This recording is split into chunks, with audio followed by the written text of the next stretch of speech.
ಆತ್ಮೀಯ YouTube channel ವೀಕ್ಷಕರಿಗೆ ಮೈಸೂರು ಚಾನಲ್ಗೆ ಸುಸ್ವಾಗತ. ಮೈಸೂರು ಹೆಸರು ತುಂಬ ವಿಶೇಷವಾಗಿದೆ. ಇದು ಮೈಸೂರು ಅಂತಂದರೆ ನಿಮಗೆ ಜ್ಞಾಪಕ ಆಗೋದು ನಮ್ಮ ಪ್ರಪಂಚದಲ್ಲಿ ಪ್ರಸಿದ್ಧವಾಗಿರ್ತಕ್ಕಂಥ ಒಂದು ಸ್ಥಳ ಮೈಸೂರು ಅಂತ ಜಾಗನೂ ಇದೆ. ಆದರೆ ಈ ಮೈಸೂರು ಅಂತಂದರೆ ನನ್ನ ಒಂದು ಸೂರು ಅನ್ನೋ ಒಂದು ಅರ್ಥದಲ್ಲಿ ಈ ಚಾನಲ್ ಪ್ರಾರಂಭ ಆಗಿದೆ. ಈ ಚಾನಲ್ ಮುಖಾಂತರ ಸೂರು ಅಂತಂದರೆ ವಾಸ ಯೋಗ್ಯ ಮನೆ ಹೇಗಿರಬೇಕು, ಅದು ನಮಗೆ ಭಾರ ಆಗಬಾರ್ದು. ಆ ರೀತಿ ಆ ಮೈಸೂರು ಬಗ್ಗೆ ವಿಷಯವನ್ನು ತಿಳ್ಕೊಳ್ಳೋದಕ್ಕೆ ಈ ಚಾನಲ್ಗೆ ತಮ್ಮೆಲ್ಲರನ್ನು ಆತ್ಮೀಯವಾಗಿ ಸ್ವಾಗತ ಮಾಡ್ಕೊಳ್ತಾ ಇದ್ದೀನಿ. ಈ ಸೂರು ಅಂತಕ್ಕಂಥದ್ದು ಒಂದು ಪದ ಸೃಷ್ಟಿನಲ್ಲಿರ್ತಕ್ಕಂಥ ಪ್ರತಿಯೊಂದು ಜೀವಿಯು ತನ್ನ ಜೀವಿತಾವಧಿಯಲ್ಲಿ ತಾನು ಬದುಕಿ ಬಾಳೋದಕ್ಕೋಸ್ಕರ ಒಂದು ಜಾಗವನ್ನು ಆರಿಸ್ಕೊಳ್ಳುತ್ತೆ. ಆ ಜಾಗವನ್ನು ಆರಿಸ್ಕೊಳ್ಳೋದು ವಿಶೇಷವಾಗಿ ಮನುಷ್ಯನೇ ಅಂತೇನಿಲ್ಲ, ಪ್ರಾಣಿ ಪಕ್ಷಿಗಳಿಂದ ಇರುವೆಗಳು ಸಹಿತ ಒಂದು ಸೂರನ್ನು ಕಟ್ಕೊಳ್ಳೋದಕ್ಕೆ ಒಂದು ಸರಿಯಾದ ಜಾಗವನ್ನು, ಒಂದು ವ್ಯವಸ್ಥಿತವಾಗಿರ್ತಕ್ಕಂಥ ಸ್ಥಳವನ್ನು ಸೆಲೆಕ್ಟ್ ಮಾಡ್ಕೊಳ್ತೇವೆ. ಒಂದು ಜೇಡ ಬಲೆ ಕಟ್ಟಬೇಕಾದ್ರೂ ಸಹಿತ ಒಂದು ವ್ಯವಸ್ಥಿತವಾಗಿ ಒಂದು ಜಾಗವನ್ನು ಆರಿಸ್ಕೊಳ್ತದೆ. ಅದು ಎಲ್ಲಿ ಅಂದರೆ ಇಲ್ಲಿ ಜೇಡ ಕಟ್ಟೋದಿಲ್ಲ. ಸೊ ಅಂದರೆ ನಮಗೆ ವಾಸಕ್ಕೆ ಯೋಗ್ಯವಾದ ಮನೆಗಳನ್ನು ಕಟ್ಟಿಕೊಳ್ಳುವಾಗ ಸ್ಥಳ ಪರಿಶೀಲನೆಯನ್ನು ಮಾಡಿದ ನಂತರ ಪ್ರತಿಯೊಂದು ಪ್ರಾಣಿ ಪಕ್ಷಿಗಳು ತಮ್ಮ ತಮ್ಮ ಜಾಗಗಳನ್ನು ಆರಿಸ್ಕೊಂಡು ಅದರಲ್ಲಿ ತಮಗೆ ವಾಸಯೋಗ್ಯವಾದ ಮನೆಗಳನ್ನು ಕಟ್ಟಿಕೊಳ್ತಕ್ಕಂಥದ್ದು ಸೃಷ್ಟಿಯಲ್ಲಿ ಬಂದಿರತಕ್ಕಂಥ ಒಂದು ವಿಶಿಷ್ಟವಾದ ಪ್ರಕ್ರಿಯೆ. ವಾಸ್ತು ಅನ್ನೋದು ಇತ್ತೀಚೆಗೆ ಬಂದಿರತಕ್ಕಂಥ ಪ್ರಕ್ರಿಯೆ ಏನಲ್ಲ. ಸೃಷ್ಟಿಕರ್ತ ಯಾರೇ ಇರ್ಬೋದು, ಒಂದು ಈ ಬ್ರಹ್ಮಾಂಡವನ್ನು ಸೃಷ್ಟಿ ಮಾಡಿರತಕ್ಕಂಥದ್ದು ಪ್ರತಿಯೊಂದು ಸಹಿತ ಈ ವಾಸ್ತು ಅಂದರೆ ಒಂದು ವ್ಯವಸ್ಥಿತವಾಗಿ ವಸ್ತುಗಳನ್ನು ಜೋಡಿಸುವ ಪ್ರಕ್ರಿಯೆ, ಅದನ್ನು ವಾಸ್ತು ಅಂತ ಕರಿತೇವೆ. ಸೊ ಈಗ ನಾವು ಬ್ರಹ್ಮಾಂಡ ಸೃಷ್ಟಿನಲ್ಲಿ ತಗೊಂಡಾಗ ನಮಗೆ ಗೊತ್ತಾಗುತ್ತೆ, ಗ್ರಹಗಳಿದೆ, ನಕ್ಷತ್ರಗಳಿದೆ, ತಾರಾಪುಂಜಗಳಿದೆ. ಇವೆಲ್ಲವೂ ಸಹಿತ ಒಂದು ವ್ಯವಸ್ಥಿತವಾಗಿ ಒಂದು ಪರಿಧಿನಲ್ಲಿ, ಒಂದು ಕಕ್ಷೆಯಲ್ಲಿ ನಿರಂತರ ಸುತ್ತುತ್ತಾ ಇದೆ.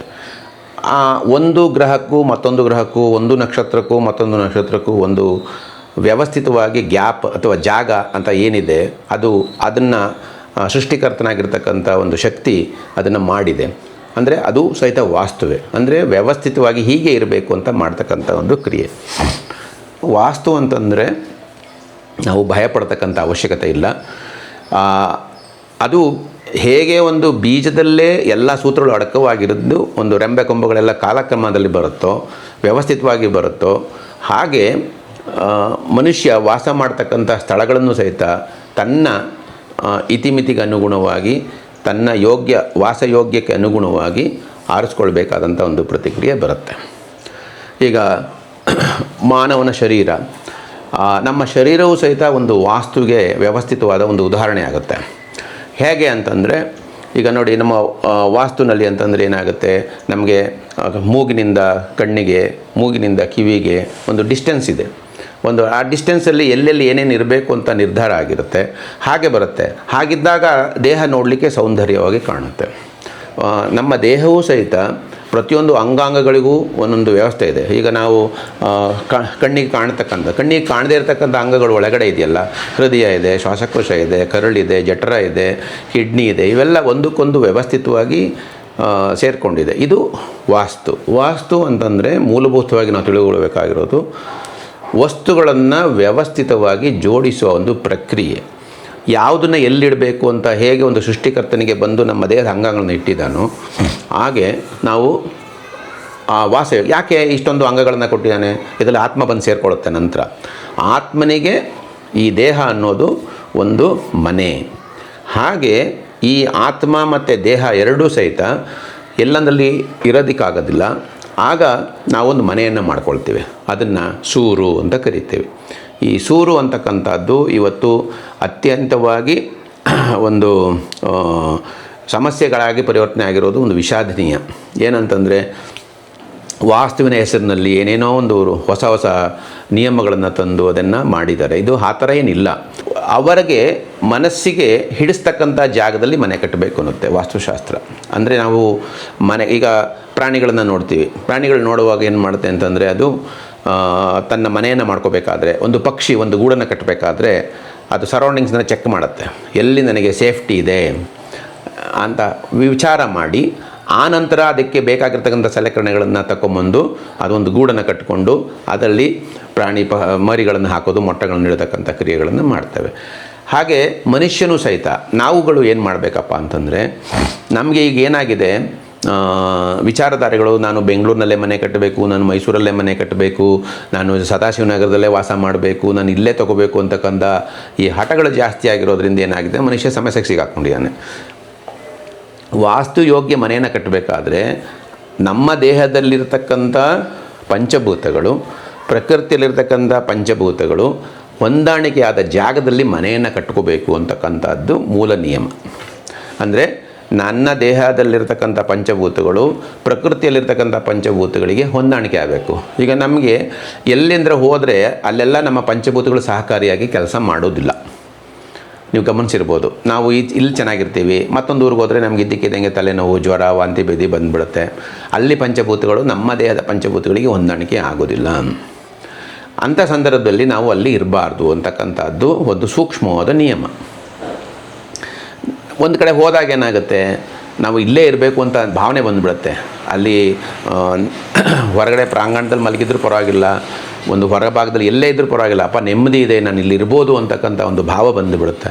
ಆ ಭಾವ ಬಂದಾಗ ಏನಾಗಿದೆ ಅಂತಂದರೆ, ನಮ್ಮ ದೇಹದಲ್ಲಿರತಕ್ಕಂಥ ಪಂಚಭೂತಗಳು ಆ ಪ್ರಕೃತಿಯ ಪಂಚಭೂತಗಳ ಜೊತೆ ಧನಾತ್ಮಕವಾಗಿ ಸೇರಿಕೊಂಡಾಗ ನಮ್ಗೆ ಅಲ್ಲಿರಬೇಕು ಅಂತಕ್ಕಂಥ ಒಂದು ಆಸೆ ಉತ್ಪತ್ತಿ ಆಗಿಬಿಡುತ್ತೆ. ಎಷ್ಟು ದಿನ ಇದ್ದರೂ ಸಾಲದು ಅಂತ ಹೇಳ್ತೆ. ಇದನ್ನು ನೀವು ನೋಡ್ಬೋದು ಅಂತಂದರೆ, ನೀವು ನೆಂಟರು ಬಂಧು ಬಳಗ ಮನೆಗಳಿಗೆ ಹೋದಾಗ, ಕೆಲವ್ರು ಮನೆಗೆ ಹೋದಾಗ ಆ ಮನೆಯಿಂದ ಹೊರಗಡೆ ಹೋದರೆ ಸಾಕು ಅನಿಸ್ಬಿಡುತ್ತೆ ನಮಗೆ ಎಷ್ಟೋ ಹೊತ್ತಿಗೆ. ಆದರೆ ಕೆಲವ್ರು ಮನೆಗೆ ಹೋದಾಗ ಅಯ್ಯೋ ಇಷ್ಟು ಬೇಗ ಟೈಮ್ ಆಗೋಯ್ತಾ ಅಂತಕ್ಕಂಥ ಭಾವ ಬರುತ್ತೆ. ಇದೆಲ್ಲ ಹೇಗೆ ಬರುತ್ತೆ ಅಂತಂದರೆ, ಅದು ಮನೆ ನಿರ್ಮಿತವಾಗಿರ್ತಕ್ಕಂಥ ವಾತಾವರಣದಲ್ಲಿರ್ತಕ್ಕಂಥ ಈ ಪಂಚಭೂತಗಳ ಒಂದು ಪ್ರಭಾವ ನಮ್ಮ ದೇಹದ ಮೇಲೆ ಮತ್ತು ಮನಸ್ಸಿನ ಮೇಲೆ ಆಗೋದ್ರಿಂದ ಆ ವಾಸಯೋಗ್ಯ ಇದ್ದರೆ ಅಲ್ಲಿ ನಾವು ಇರಬೇಕು ಅಂತ ಆಸೆ ಬರುತ್ತೆ. ಇಲ್ಲದೇ ಇದ್ದರೆ ಅಲ್ಲಿ ಇರ್ಲಿಕ್ಕೆ ನಮಗೆ ಮನಸ್ಸು ಬರೋದಿಲ್ಲ. ಇದು ಯಾತಕ್ಕೆ ಬರ್ತಾ ಇದೆ ಅಂತಂದರೆ, ನೀವು ನೋಡಿರ್ಬೋದು, ಒಂದು ಮನೆ ಪುಟ್ಟ ಸಂಸಾರ, ಗಂಡ ಹೆಂಡತಿ ಇರ್ತಾರೆ, ಮಕ್ಕಳಿರ್ತಾರೆ, ಮಕ್ಕಳಿಗೆ ಮದುವೆ ಆಗುತ್ತೆ ಅಂತ ಇಟ್ಕೊಳ್ಳಿ. ಮದುವೆ ಆದ ನಂತರದಲ್ಲಿ ಹೊಸಬ್ರು ಬರ್ತಾರೆ ಮನೆಗೆ, ಸೊಸೆ ಬರ್ಬೋದು, ಮತ್ತೊಬ್ಬರು ಬರ್ಬೋದು, ಮಳಿಯ ಬರ್ಬೋದು, ಏನೇ ಬರ್ಬೋದು. ಅವ್ರು ಬಂದ ನಂತರದಲ್ಲಿ ಅವರಿಗೆ ನಾವು ಕಟ್ಕೊಂಡಿರ್ತಕ್ಕಂಥ ಮನೆ ಅವರ ಒಂದು ದೇಹಕ್ಕೆ ಹೊಂದಾಣಿಕೆ ಆಗದೇ ಇದ್ದಾಗ ಆ ಮನೆಗಳಲ್ಲಿ ಜಗಳಗಳು ಶುರುವಾಗುತ್ತೆ, ಕದನಗಳು ಶುರುವಾಗುತ್ತೆ. ಸೊ ಹಾಗಾದರೆ ಈ ವಾಸ್ತು ಯಾರಿಗೆ ಸೂಟ್ ಆಗ್ತಿಲ್ಲ ಅಂತಕ್ಕಂಥದ್ದನ್ನು ನಾವು ಮೊದಲು ತಿಳ್ಕೊಬೇಕಾಗತ್ತೆ. ಹಾಗಾಗಿ ನಾವು 4 ಗೋಡೆಗಳ ಮಧ್ಯೆ 4 ಇಟ್ಟಿಗೆಗಳನ್ನು ಕಟ್ಟಿ, ಸಿಮೆಂಟ್ಗಳನ್ನು ಕಟ್ಟಿ, ಅದನ್ನು ದಿಕ್ಕುಗಳನ್ನು ನೋಡ್ಕೊಂಬಿಟ್ಟು ಮೂಲೆಗಳನ್ನು ಪರಿವರ್ತನೆ ಮಾಡ್ಕೊಳ್ಳೋದೇ ನಾವು ವಾಸಯೋಗ್ಯ ಮನೆ ಅಂತ ತಿಳ್ಕೊಂಡ್ರೆ ತಪ್ಪಾಗುತ್ತೆ. ವಾಸ್ತುವಿನಲ್ಲಿ ಯಾರು ವಾಸ ಮಾಡ್ತಾರಲ್ಲ, ವಾಸ ಮಾಡೋರ ಒಂದು ಅವರಿಗೆ ಒಂದು ವಾಸ್ತು ಇರುತ್ತೆ. ಅಂದರೆ ಅವರ ಶರೀರಕ್ಕೆ, ಅವರ ಮನಸ್ಸಿಗೆ ಒಂದು ವಾಸ್ತು ಇರುತ್ತೆ. ಆ ವಾಸ್ತು ಅಂದರೆ ಮನೆ ಸದಸ್ಯರಿಗೆಲ್ಲರಿಗೂ ಅನುಕೂಲವಾಗ್ತಕ್ಕಂಥ ಒಂದು ವಾತಾವರಣವನ್ನು ನಿರ್ಮಾಣ ಮಾಡೋ ಯೋಗ್ಯ ಮನೆಯನ್ನು ನಾವು ಮಾಡ್ಕೊಳ್ಳೋದ್ರತ್ತ ಗಮನ ಹರಿಸ್ಬೇಕಾಗುತ್ತೆ. ಹಾಗಾಗಿ ನಮ್ಮಲ್ಲಿ ಈ ಏನು ಅಷ್ಟ ದಿಕ್ಕುಗಳಿದೆ, ಏನು ಹೇಳಿದ್ದೀವಿ, ಊರ್ಧ್ವ ಮುಖ ಮತ್ತು ಅಧೋಬುದ್ಧ ಬಿಟ್ಟು ಇನ್ನು ಅಷ್ಟ ದಿಕ್ಕುಗಳಿದೆ. 4 ಪ್ರಧಾನ ದಿಕ್ಕುಗಳಿದೆ, 4 ಉಪಪ್ರಧಾನ ದಿಕ್ಕುಗಳಿದೆ. ಈ 4 ದಿಕ್ಕುಗಳು, ಪ್ರಧಾನ ದಿಕ್ಕುಗಳಲ್ಲಿ ಮತ್ತು ಉಪಪ್ರಧಾನ ದಿಕ್ಕುಗಳಲ್ಲಿ ಈ ಪಂಚಭೂತಾತ್ಮಕವಾಗಿರ್ತಕ್ಕಂಥ ವಾಸ್ತು ಪ್ರವಹಿಸೋದ್ರಿಂದ ಯಾವ ದಿಕ್ಕಿನಿಂದ, ಯಾವ್ಯಾವ ಮೂಲೆಯಿಂದ ಯಾವ್ಯಾವ ಒಂದು ಶಕ್ತಿ ಬರುತ್ತೆ, ಆ ಶಕ್ತಿಗಳನ್ನೆಲ್ಲ ನಾವು ಕ್ರೋಢೀಕರಿಸಿ ಮನೆ ಒಳಗಡೆ ಅದನ್ನು ಪ್ರತಿಷ್ಠಾಪನೆ ಮಾಡಿದ ಸಂದರ್ಭದಲ್ಲಿ ಆ ಮನೆ ಯಾವತ್ತೂ ಆರೋಗ್ಯದಾಯಕವಾಗಿ, ಆನಂದದಾಯಕವಾಗಿ ಇರುತ್ತೆ. ಹಾಗಾಗಿ ನಾವು ಮುಂದೆ ಈ ವಾಸ್ತುವಿನಲ್ಲಿ ಬರ್ತಕ್ಕಂಥ 8 ದಿಕ್ಕುಗಳು ಅಥವಾ ವಾಸ್ತುವಿನ ಜಾಗ ಹೇಗಿರಬೇಕು ಅನ್ನೋದ್ರ ಬಗ್ಗೆ ನಾವು ಗಮನ ಹರಿಸೋಣ.